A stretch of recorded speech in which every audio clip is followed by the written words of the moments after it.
A man would drink 10 pounds of water before every meal, then immediately do 100 push-ups. When the water sloshed around in his stomach, he'd return to the cafeteria and eat heartily. When the warden came by for inspection, the man started coughing violently. The next second he threw up at the warden's feet. The warden ordered his guards to take the man to the infirmary. This was all part of the man's plan. After examination, the man was fine. He just needed some rest. Then Jimmy said he needed the bathroom, so the nurse had another inmate accompany him. She didn't know this inmate was also Jimmy's accomplice. Once inside the bathroom, Jimmy ripped out his phone and tossed it in the trash. Then he stood on the toilet seat. He pulled out his prepared tools. Clyde kept watch. Jimmy pried open the wall cabinet. Inside was a tunnel just wide enough for one person. Then they put the cabinet back in place. The tunnel led to the tool room. They placed a prepared wooden frame under a truck.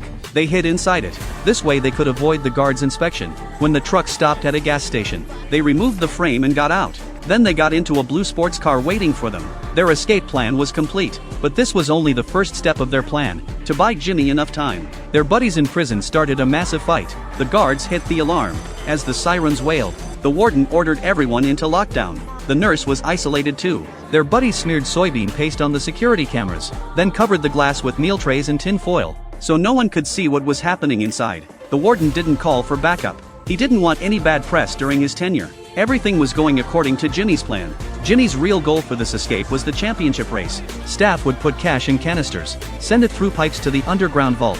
After the race, armored trucks would haul it away, to force customers to pay with cash. Jimmy's other two partners threw bombs at the cell towers. The card readers lost their network connection. They could only accept cash. Jimmy and Clyde went through garbage chutes to the basement. They successfully met up with their partners. Next, they had to blow open the pipes, then use a vacuum to suck out the cash. Jimmy quickly made a simple bomb from gummy bears. He put it in a plastic container and shoved it in the pipe. He quickly took cover. The pipe valve was blown open. They pulled out their giant vacuum cleaner, aimed it at the pipe and got to work.